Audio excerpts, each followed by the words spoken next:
take the next one. We saw it on the side of the road. We saw all the bodies laying down with blood all over them. 31 people on board from the Serenade of the Seas and Celebrity Equinox boats in the Royal Caribbean Cruise Line headed for the Mayan ruins when the bus flipped and crashed. 12 were killed, including 3 from the same family on holiday. 78-year-old grandmother Fania Shamis, her daughter Anna Bahar of Virginia, and Bahar's son Daniel, just 11 years old. Not exactly your ordinary donation to the Salvation Army in Louisville, Kentucky. Someone dropped a gold coin in one of the famous red kettles worth about $1,320. Sam Litzinger, CBS News.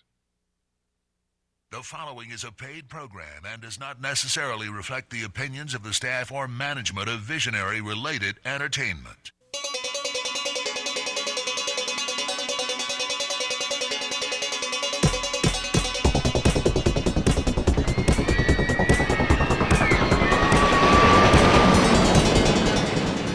Aloha Maui Nui. Hey, this is Josh Porter here. And Jason Verkart. Happy holidays. Solar Coaster episode 33. 33, folks. We're here, 33, just 1 week before the end of the year. We got one more show this year. Before the end of the year. One more show this year. Very excited to be here and dig right into some great content today. We got a lot of neat stuff going on. I'm going to share this right out of the gate. We have some new software. Our amazing social media ninja, Mr. Jonah Heller, right here, is doing all kinds of stuff with the computer I don't even understand. There are all kinds of new words floating around, like lower thirds and graphics on computers and whatnot. We're streaming, basically. Jonah, what say you? Mele Kalikimaka. There you go. There we go. There we go. So we're making a good kind of push here with technology, and we're excited. So if you do want to check us out and see what's going on in the studio, tune into our live stream, which can be found on our Maui Solar Project Solar Coaster Facebook. Link right to the Facebook page, Solar Coaster Facebook page. You can get it. We sent out some emails to folks as well. It's actually a little hard to find on YouTube right now because we are completely new, and they don't give you a nice nice address. So it's PUX3 something. Yeah. So never mind. Check out that link if you want to check out what's going on here in the studio. Some really interesting eye candy for today's show, which is something new. So I'm really excited about that, guys. All right, so we are the Solar Coaster. We can be found right here at 1:05 p.m. every Friday. Lovely Maui County. We are in KOI 1110 AM. We've got a couple of FM stations here too. 96.7 FM Central Maui, 96.5 FM on the west side, 98.7 FM upcountry. Streaming at KOI1110.com seems to be a popular place for our friends around the world to kind of tune in. Yeah, that's where everybody generally catches it. Yeah. This is a call-in show, 808-242-7800 if you'd like to stump us or throw us some ideas or questions. We have some amazing tech today, which may actually prompt a couple calls. And we do have a website, right, Jay? Yep, absolutely. solar-coaster.com. Right. Has a link right there to get the live stream, and hopefully the Facebook and everything else is all linked up in it as well. So you can get there, solar-coaster.com. Definitely. So that's been a fun thing, kind of developing that over the last 6-7 months. And we're available also on iTunes. We have a couple of podcast sections too, right, Jelly? Yeah, we've been able to get the podcast, which is all our previous episodes. We are up on iTunes as Solar Coaster, Stitcher, TuneIn. iHeartRadio is still pending, but I'm not supposed to talk about that. Okay. iHeart apparently is going through some stuff, and they're not adding new content. We did hear about that. Yeah. But iTunes podcasts, Stitcher, and TuneIn Radio, you can get us pretty much everywhere now. And of course, you could always go to the Solar Coaster, solar-coaster.com website and click the podcast link to get it directly out of SoundCloud as well. And Jay, people are listening apparently to podcasts. We got a comment on our Facebook page from a fella in Maine, Brandon, a buddy of Jeremy and Jeff out at Pike Energy, one of our sponsors, and he's like, wow, I really dig the show, and I want you guys to do this thing. And he had a great idea of kind of like a battery infographic, right? Sure, we were talking about maybe producing that. So love the interaction. If you have any comments, do give us some feedback. Yeah, comments, questions. We love this stuff. I mean, it's actually harder to tell if there are people listening or not if you don't make comments. So 808-242-7800 is the number again, 808-242-7800. Give us a call. Yeah, do it. All right, and then so we are sponsored by a amazing stable of companies, Maui Solar Project, Tabuchi Electric America, Sonnen Battery, and Pika Energy. All companies that we have a lot of enthusiasm and excitement for the technology that they're bringing to bear. Right? Yeah, right yeah, here. the folks that are on the right side of solar, like we call it the right side of solar. We love these guys, and thank you so much, sponsors, for keeping us on the air. Absolutely. So if you haven't listened before our show, we like to do a couple of different sections here. We do a news and events section to get started. I'm already a couple minutes behind schedule on that.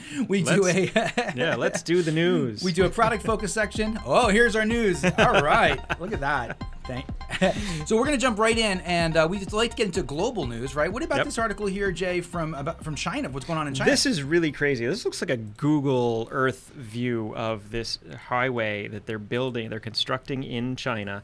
Currently, it's 1.2 miles, so 2 kilometers, but it's a solar highway, meaning the entire surface of the roadway is solar panels.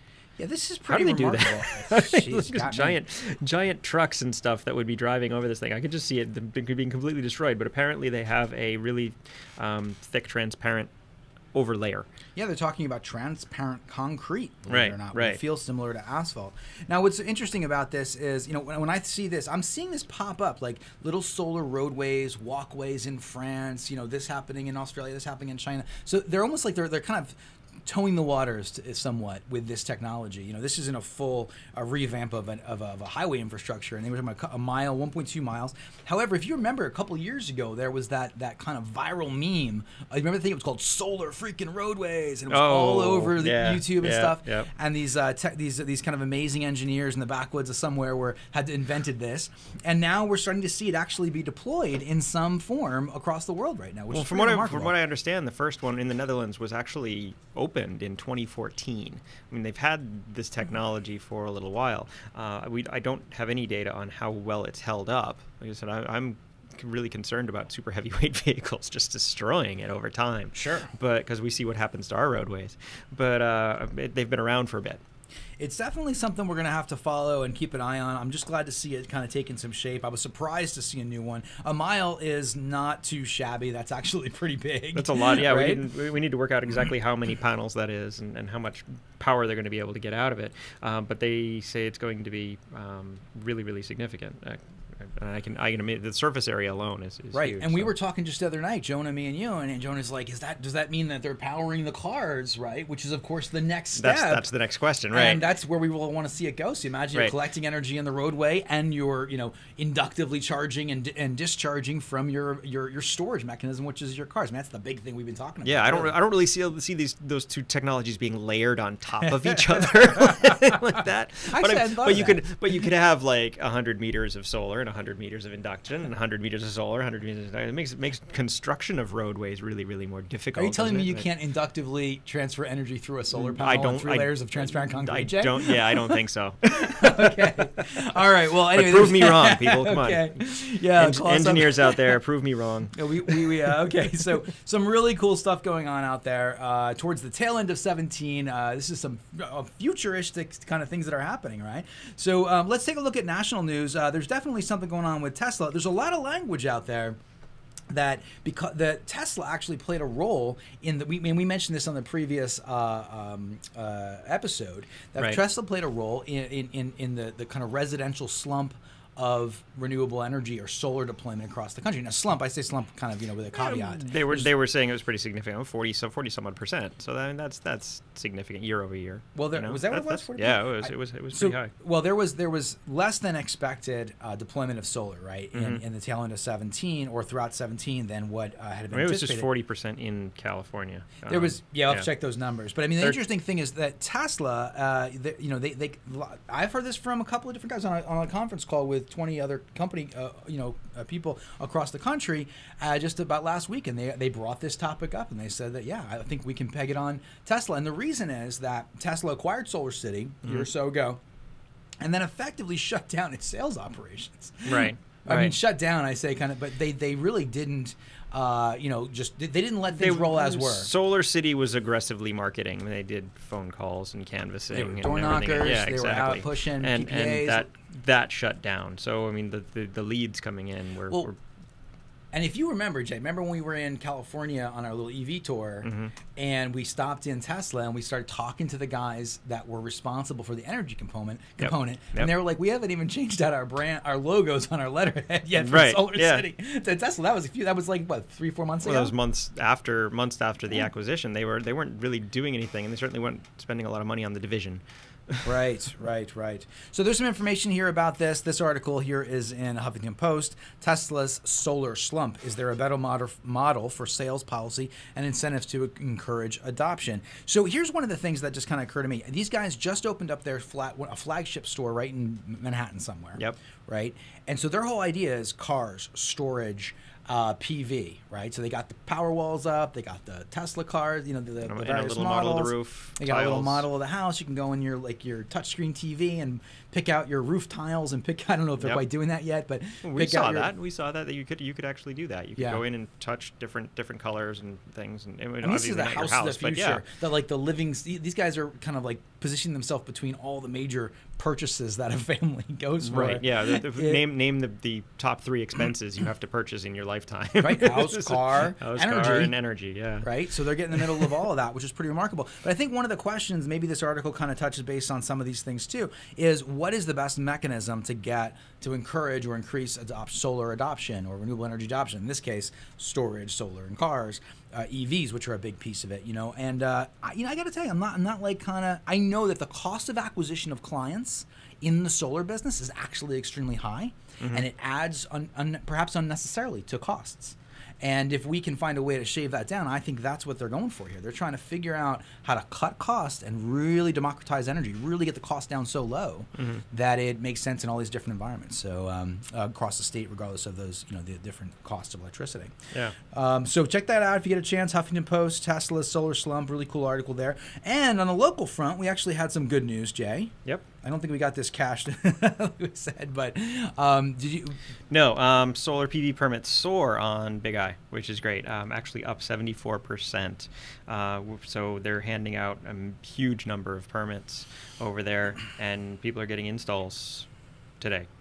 Yeah, you know what I find amazing about Big Island? I was just having, of course, Solar Anthony, who just gave us a little text message, telling us to break a leg out here. He's from Hawaii, right, the island of Hawaii, and he's kind of told me he's been selling solar and installing projects over there for years, for I think like 6-7 years. Yeah. And he came over to Maui, wanted to kind of get involved with the Maui kind of experience, and he said to us, he was telling us those experiences, what it's like. It's a different kind of environment out there. Yeah. But what occurred to me, because we were saying, should we continue to do business in Big Eye? Should that be a priority for us? And there's a lot of commercial going on. There's all these new on-grid programs that are being offered, right? And at the same time, there's a pretty big component of off-grid. Right. I'd say larger than Maui, right? There's more off-grid going on. So maybe the 3 of those together make up for this, but permit soar 74%. 74%, yeah. Got it. So pretty remarkable. Good news. I love seeing good solar news out there, For Solar Anthony, I do have to give a shout out. This is completely random, but I got a Christmas present yesterday. It was my first Bitcoin. And it's not a whole Bitcoin, but it was Solar Anthony that gifted that upon me. It's kind of funny. I love it. Absolutely hilarious. So thanks, sir.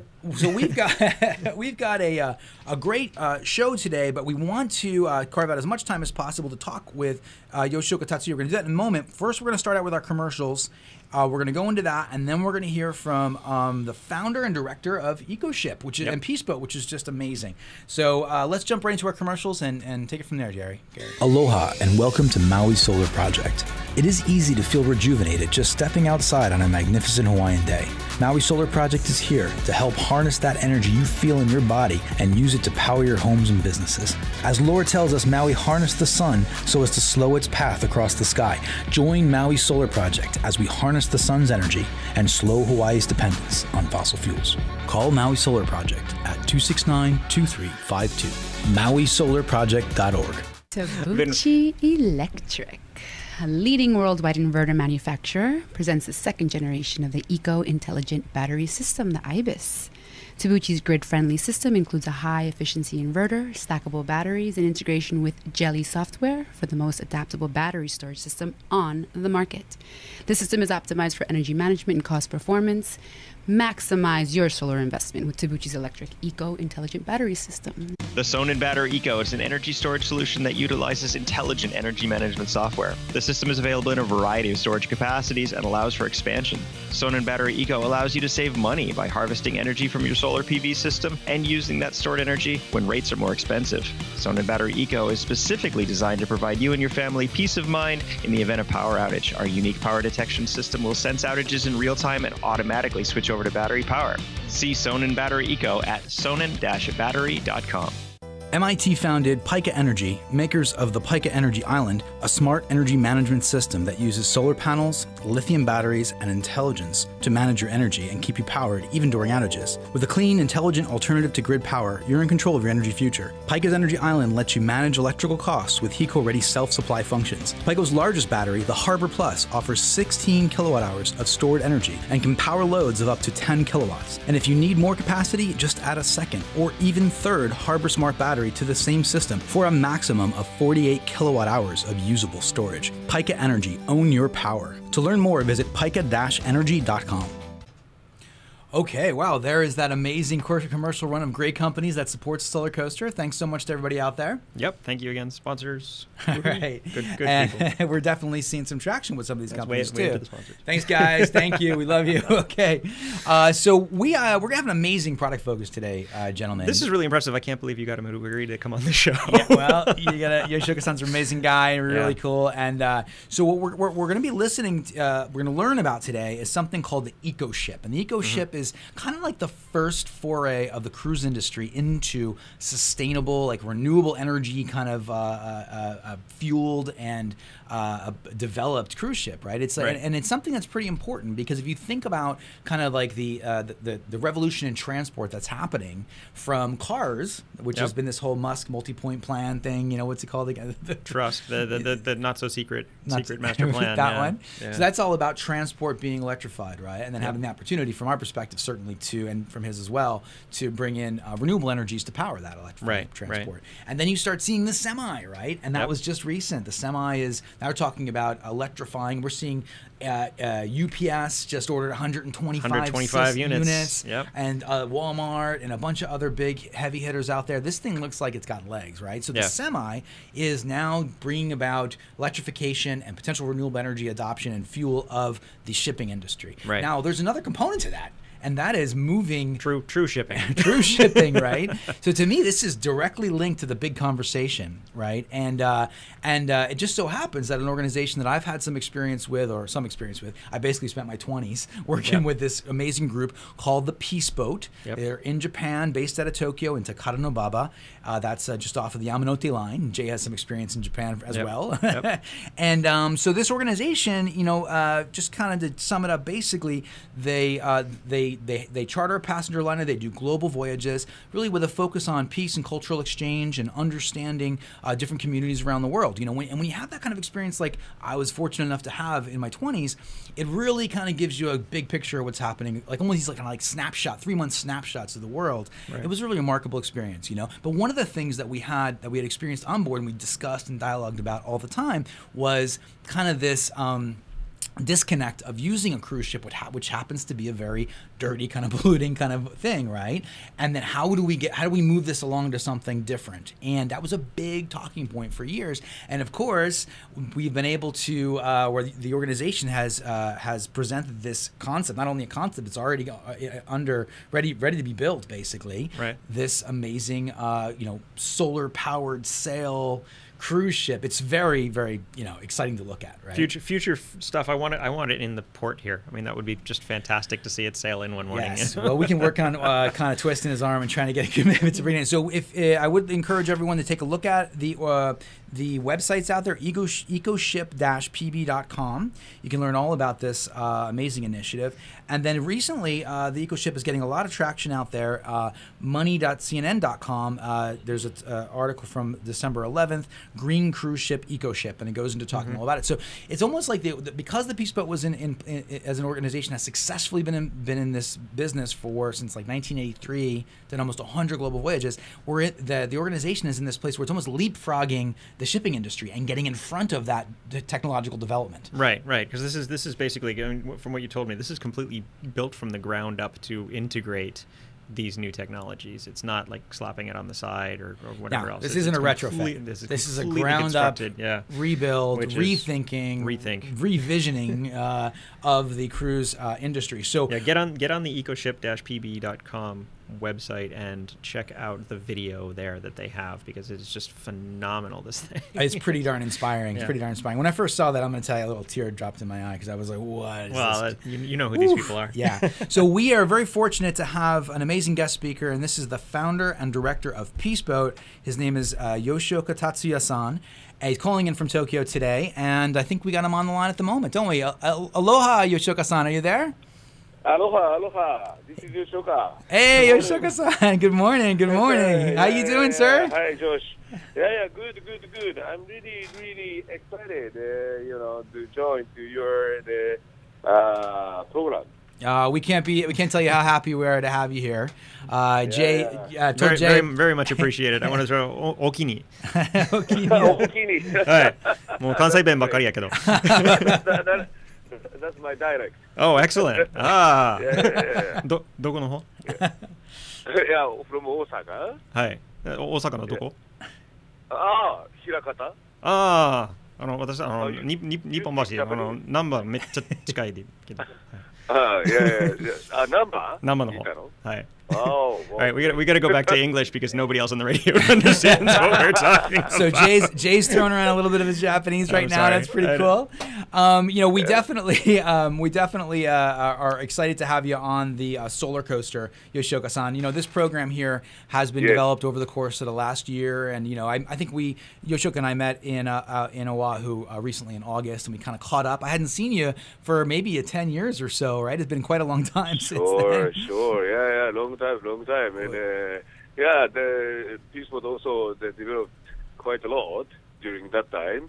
Yeah. And you heard, especially this year, it's a special year because we received the Nobel Peace Prize as one of the main organizers of the ICANN international campaign to abolish nuclear weapons. And that's amazing. I have been following it very closely, and it's really amazing, especially right now. We're also focused in on this issue of the potential for nuclear war, and in here in Hawaii right now, they just, for the first time in like 40 or 50 years, in downtown Kahului, they sounded the sirens for what the nuclear attack air raid sirens. So this is very something that's very kind of on everyone's minds. I think it's a little more real here. Yeah. I'm a little bit would like to say that really this issue is also really related with the Hawaii and also Pacific Islands, especially because maybe you remember that a lot of islands, Marshall Islands and Kiribati and so on, they suffered very much by the nuclear weapon tests. Yeah, for sure. There is also there is a lot of, not only Hiroshima, Nagasaki. There's a lot of the Pacific Islanders that victimized by the nuclear weapon test. Yeah, absolutely. Absolutely. And it is, and also, I really believe nuclear war is the biggest global environment destruction. Yeah, right? Definitely.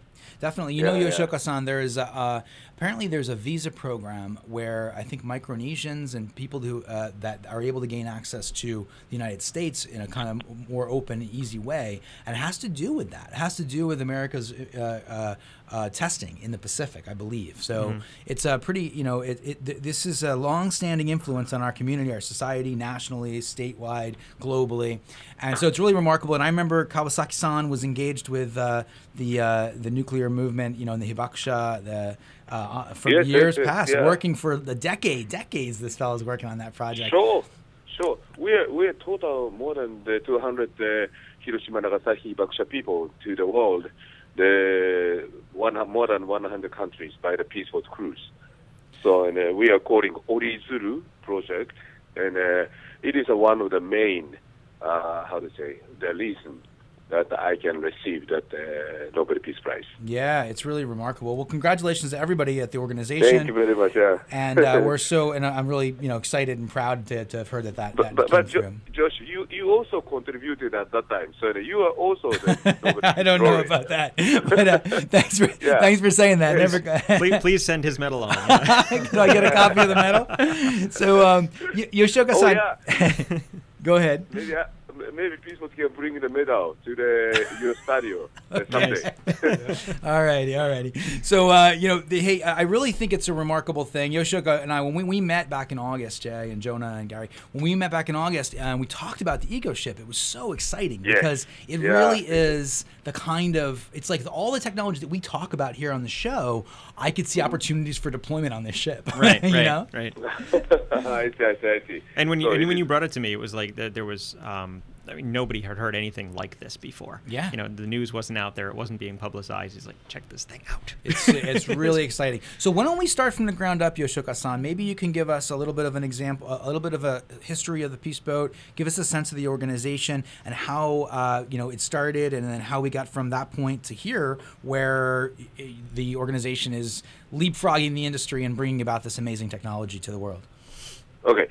So anyway, that 1983, when I was a student, I established this organization, Peaceboat. And basically, in the beginning, we tried to study about the past history, including the Japanese invasion to Asia, and also that through that kind of the activities and the cruise, that we try to build that friendship in Asia with the neighborhood. So that is in the very beginning of the Peaceboat. And but really, this program is successful, and many people start to join. And in 1990, we have started the global voyage. And it is really amazing because as you know, the Japanese is so famous for the workaholic. And 3 months that they will join for this kind of global voyage, that many people cannot believe that.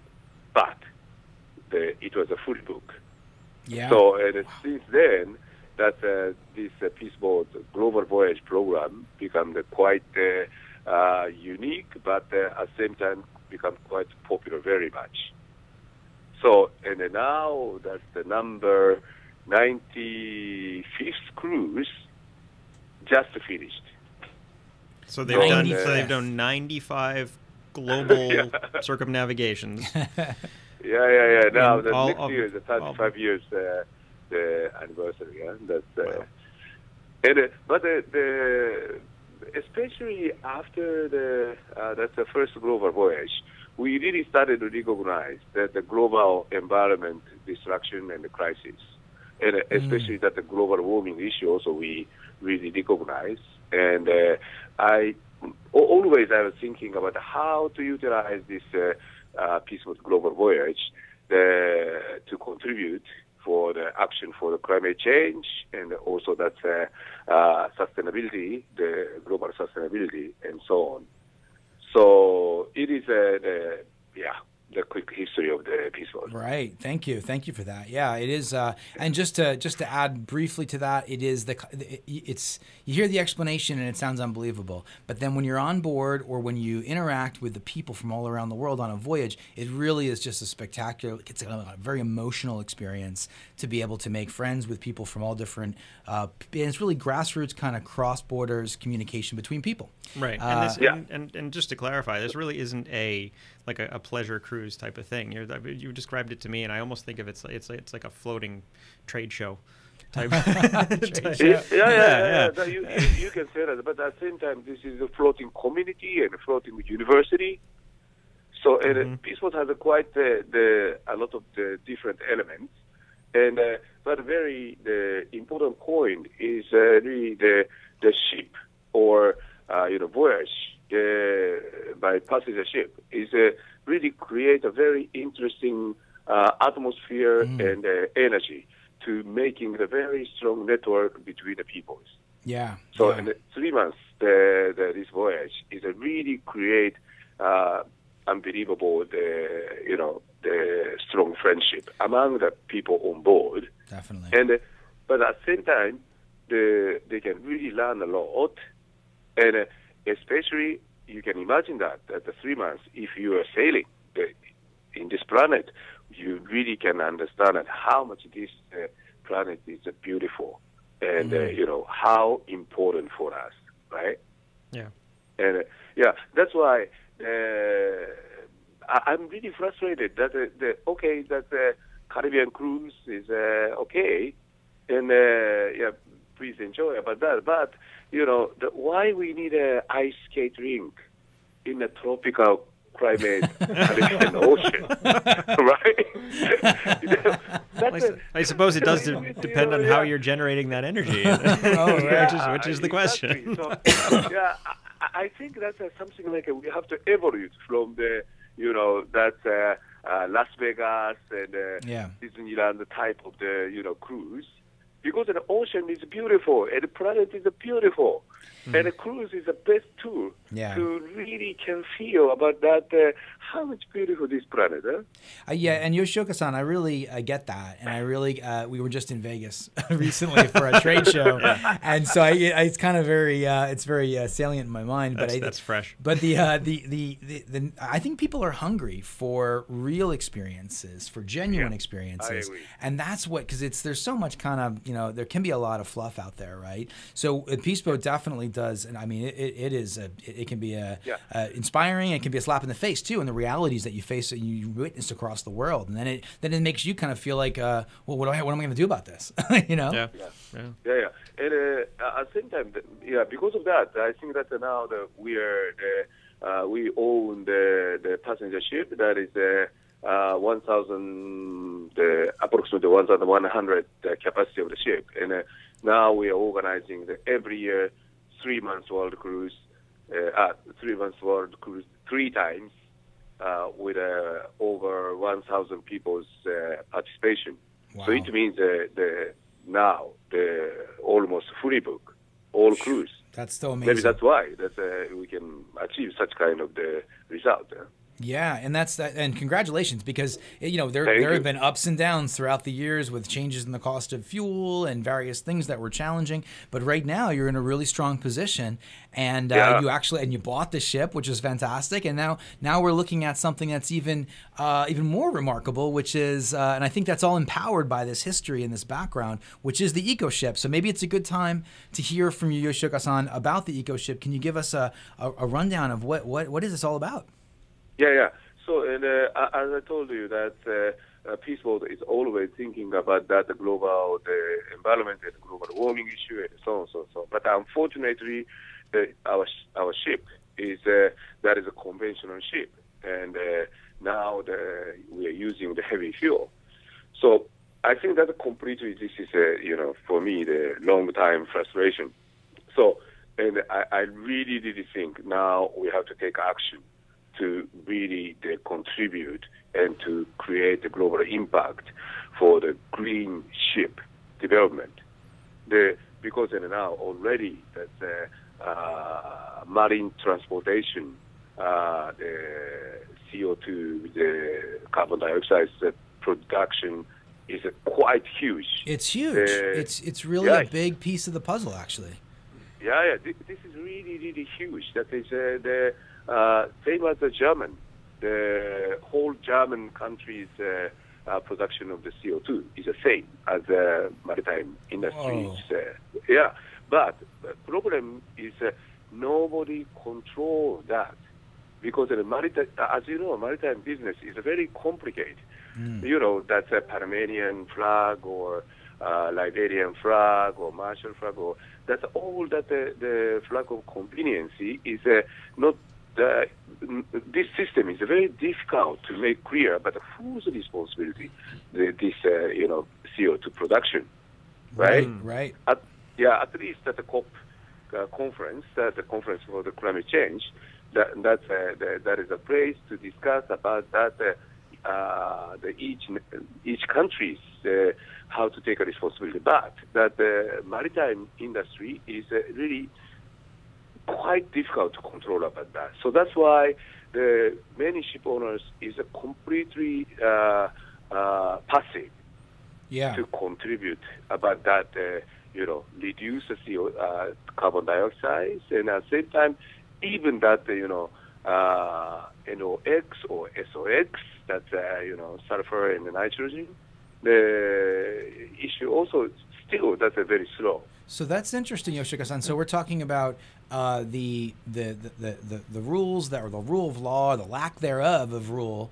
It has kind of demotivated shipping owners and organizations from actually tackling this issue. I think there's two things going on. Obviously, you have that. I mean, international waters. All of a sudden, we can gamble. That type of stuff. There's no regulation out there. But I think the other biggest issue is that, well, give me an alternative. What's the alternative to burning heavy diesel? There's no for a large tanker vessel. There is no other competing source of energy. There haven't been alternatives. There is no other nuclear, if you want to go that way. But for example, that as a transition, the alternative for the ship fuel. There is LNG is a quite realistic one. Right. So and that is LNG also fossil fuel. So and not perfect. So but at least that the transition choice that I think that is a quite remarkably we can reduce the CO2. So and for us that the first Ecoship, the Peaceboat Ecoship is choosing that LNG. Oh, okay. And but that in the next the second one, we are really trying to the fuel cell of the hydrogen. Right. So that's exciting. plus that, of course, that the solar panel and also that the sail and the wind power, and that is in our design now. Let's say solar panel, pure the renewable energy part. Except that the LNG propulsion, that is a 15% that we can utilize that renewable energy from solar panel and wind and sail. So I think that the step by step. Absolutely. But the most important point is the ship owners or the global society, international society, should start to recognize what we can do now. So, and that is one of the answers is the Ecoship. What we can do that for this maritime industry and at the same time for the ocean. So this is an example, kind of like a model, like a flagship, right, of what's possible, right? Yeah, and also I would like to emphasize one thing. This is also related with the Hawaii and the Pacific Island Ocean. That's now the crisis of the ocean. And because of the increasing of the carbon dioxide, now the ocean facing the very, very deep crisis of the acidification. Yes. Maybe, of course, you know that's a really dangerous level now. And maybe soon start to create a very negative impact to the sea creatures and species. So, and also microplastics is also start to the very dangerous contamination. So anyway, that's a climate change issue, and also the ocean issue is really have to be together, and it means that we have to think about the ship. Definitely. So we're really talking about a kind of like a quantum leap forward in shipping design.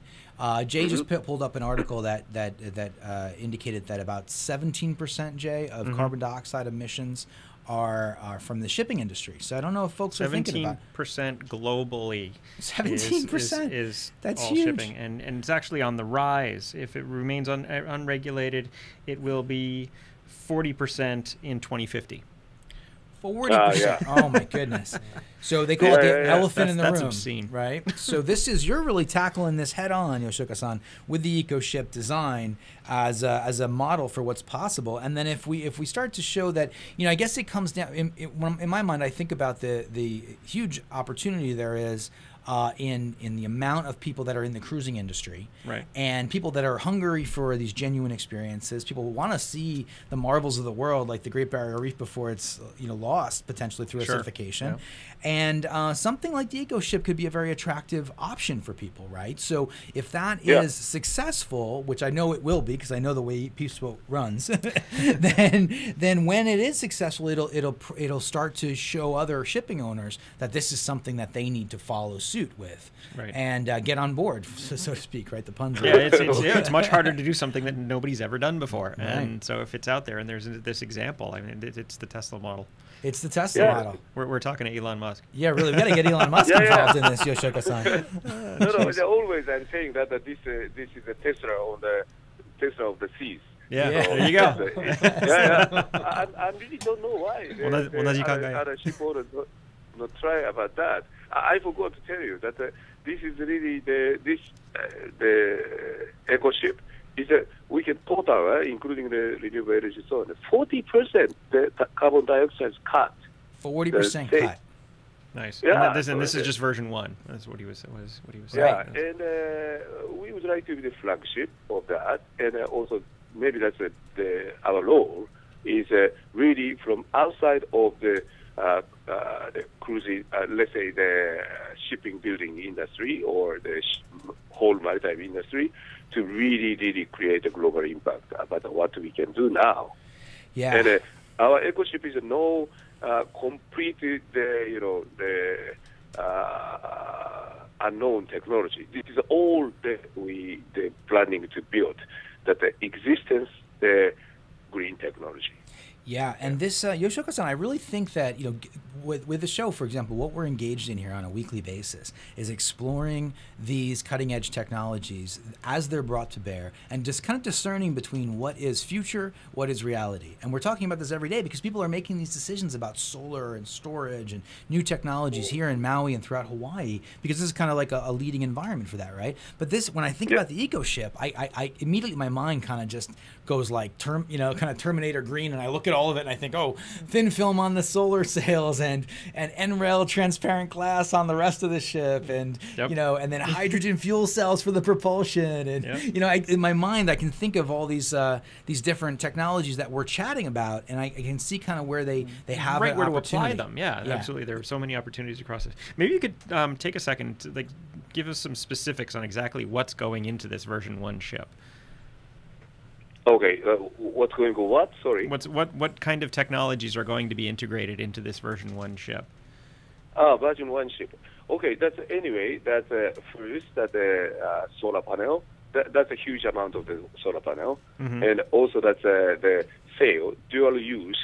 That is the sail itself. We're building equipped that the 10 retractable solar. The sail. These are huge. The solar panel and the sail. That's a dual use. And the shape is a little bit similar with the American cups at the yacht.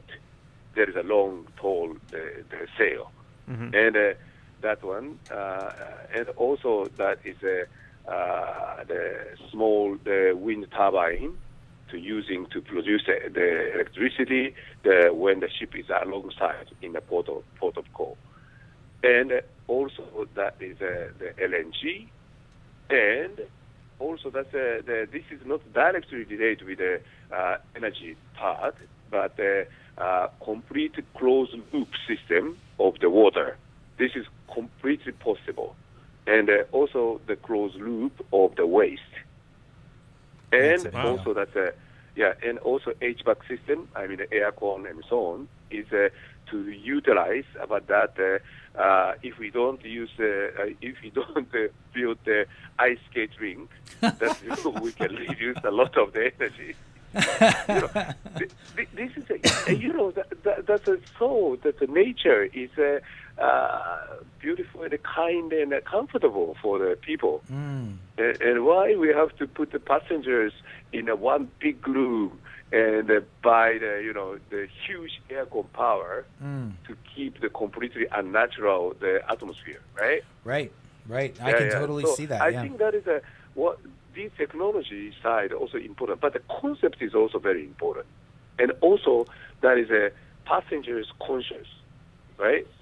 And all passengers can think about that when they join the Ecoship. They try to be the ecologically friendly for our planet, right? Yeah. So, and that's kind of the people's mindset is also reduce energy. Definitely. And, Yoshioka-san, I've seen this, over the years with friends and family and staff and clients where, there are friends that have electric vehicles, for example, and they will tell us that they have certain routes that they commute, and they know they're trying to game it to get use the least amount of energy, right? Yeah, and they're like, I'm going to slow down carefully to this stop sign and then go fast and over here. And then so it's like there's something in people's perspectives. Once they get engaged and aware and they understand how energy works and what their impact is, people can become very enthusiastic and can become champions for this technology when they get off the ship and go back to their daily lives. So it's a wonderful opportunity, to spread that message and spread that idea. Yeah, completely. That is I'm so excited about that point, especially. So, for example, that we will try to make a kind of a personal data, like a carbon, like a personal carbon use or something, or a personal, Yeah, exactly. And on board, they can create energy also by in the gym or in that's fun. So it's really a community where we're thinking about energy. You get a report card when you disembark. Yeah. That's a good idea. At the end of the cruise, we can keep to the champion. That's excellent. That's absolutely perfect. Peaceboat Ecoship prize. Yep. Wow. So this is really remarkable, Yoshioka-san. So let's think here. Now, I know that to get something like this off the ground, you're already pretty far down the road, right? In terms of getting ready to build this, and you're looking at a launch of when is this expected to be online about? Oh, that's now we are targeted 2020. Okay. So power that we are working for that, and now the final stage of the design and so on. Mm-hmm. And also, recently, several media also start to cover about our project. So, now quite a lot of people start to contact, and I'm very, very happy that the 2020 Tokyo Olympic time we can launch this year. Yeah. And so we want to be thinking about, and it definitely is going to require some really robust collaboration with manufacturing organizations to deploy this kind of technology and then set up the operating and maintenance schedules to make sure that it continues to function. In my mind, I look at this and I go, whoa, this is a big project. There's a lot of things to do here. So what can we do, or what kind of tech partnerships are you looking for, and what can we do to help out with that? Are you looking for solar panel manufacturers? Are you looking for hydrogen fuel cell people? Are you looking for other types of technology? What is it where are you at with that? Okay, now is really the timing to try to start to decide the suppliers. So we are very, very happy to collaborate with about the solar panel, the field, and the battery. Solar panel and the battery is the two most urgent and important field for us to cooperate. And of course, the fuel cell is in the next stage. We really would like to collaborate. And maybe this time, also for the first Ecoship, we can equip that some part of the energy generation. But I think that we really would like to start the contact with the solar panel. Already we have the contact, but more the enthusiastic company is really welcome about the solar panel and the battery. And especially that's a see-through solar panel, and also that's a efficient vertical the type of the solar panel. Yeah, I got some ideas. Okay. Right? we may know some people. Yeah, that's really exciting. It's really exciting. Well, and, that's great, because those are two areas that we can kind of. There's a lot of other areas, I'm sure, but those are two areas that we can kind of conceptualize, right? So when we think about storage, there tends to be this almost kind of VHS Betamax kind of thing going on in the renewable energy space, where you have this storage like lithium, cobalt, manganese, and you have this lithium iron phosphate, and there are others as well, right? right? But it'll be interesting to see what kind of chemistry and what kind of partner might come to the table and say, this is what's most appropriate for something like the Ecoship, right? Right. Yeah. And you were having, I think, a chat with Hank Rogers, and he's actually his Blue Planet Energy. And my company, Maui Solar Project, have started to work together, and they're proponents of lithium iron phosphate. Yep. And we were just at the ranch over in Big Island. Yeah, local gentleman as well. He's also really working so hard. I'm really respect him and admire him. And at the same time, this ship is a 500 million euro, the scale of the finance. Okay. And we are now for sure that 90% of the finance, but the less of the 10% is still we are negotiating and try to choose that the most eco-friendly investors or green investor, like impact investors. Because we need to work with investor who can understand this meaning of the Ecoship, not just money making the ship the investors, right? Ship finance investors. Yeah, so that's also very welcome. That's any kind of the offer. Okay. At today's exchange rate, that's about 600 million. Yeah, so US. It's kind of a big project. It's a large project. And okay. but very cheap than the nuclear power plant. Oh, absolutely, and safer too. And and not externalizing all these costs onto the environment, right? Which is what we're trying to. That is the main point. Yeah. Right? So some really amazing stuff here. And Yoshioka-san, how can people contact you if they're hearing this? If Elon Musk is listening to the show right now and he's like, I want my batteries. I want Tesla batteries from the Gigafactory to be in the Ecoship. How can he contact you? I'm sure he'll figure out if he wants to. I think that the info at Ecoship -pv.com. Okay. Or whatever, maybe that they buy the Google Ecoship. Yeah, that'll probably do it. Yep. It's popping up all over the space right now. And okay, great. The only other question. I think our site homepage is www.ecoship-pv.com. Right. Yep, and that's on our live stream as well. Yep. Just a moment ago. We just published that one. I have one final question: is where can I book my ticket? Okay, please wait a little bit more. They haven't built the ship yet. It's hard to do. But I can set up the special price for you. Appreciate it. I will run that treadmill. Oh, always a deal maker. Well, Yoshioka-san, I can't thank you enough for coming on the Solar Coaster and sharing it with us and our listeners. No, I enjoy it very much. Thank you very much, Joshua. Yeah. Really do appreciate it. And we look forward to exploring this more in the future because it's kind of one of the most interesting topics I can think about how to deploy renewable energies and storage and panels. It's so traditional to talk about sticking it on your roof, but this is a totally different ballgame. Oh, good stuff. Excellent. And also, I have to tell you that the Ecoship will visit Hawaii definitely in the first cruise. Woohoo! Yay! All right. Can I personally just make a plug for Maui as the port? Because I think that Maui is really a remarkable place, and it's definitely a Peaceboat kind of environment. So you may want to consider just a thought there. I will. Definitely I will. Okay. Well, thank you very much, Yoshioka-san. We're going to sign off now, and I look forward to exploring this more in the future, okay? Okay, thank you very much. Thank you, どうもありがとうございました。ありがとうございました。どうも。Okay, wow. Fantastic. Yeah, we knew that would run long. Oh, goodness. There's so much to talk about and so much to look at. Really. If you haven't seen this and we keep saying it over and over again, ecoship-pb.com. Go check out they have a nice video there. Shows exactly what the build looks like. They've got a full CG render of the ship. I mean, he says it's still going through final planning, but I think they're pretty much done. They know what they're going to build, and it's impressive. Yeah, it is really exciting stuff. And it's like, and just some of the conversations we've had over the last couple of weeks, Jay, like NREL with their 11% efficiency transparent photoreactive glass. Yep. I mean, right now they're talking about 1.2 megawatts of solar on this ship, and I think that's on both sides total, including sails. That 11%. Sails, they are on the pool. They've got some on the surface with some trackers and such as well. But that would be a lot. Oh wow!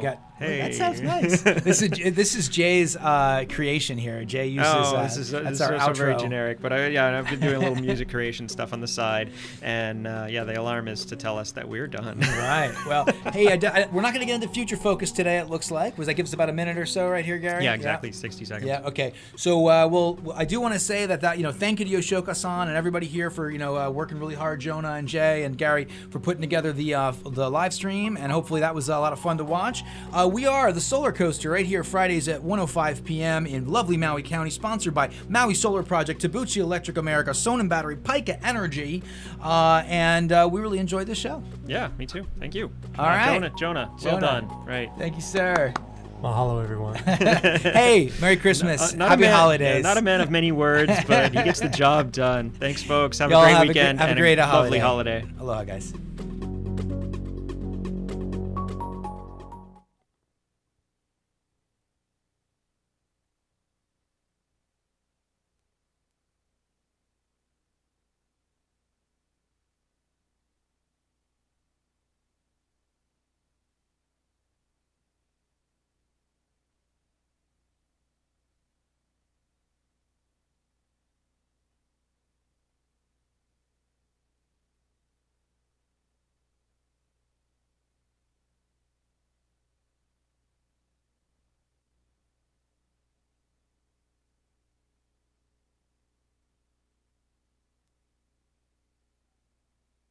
The following is a paid program and is not necessary.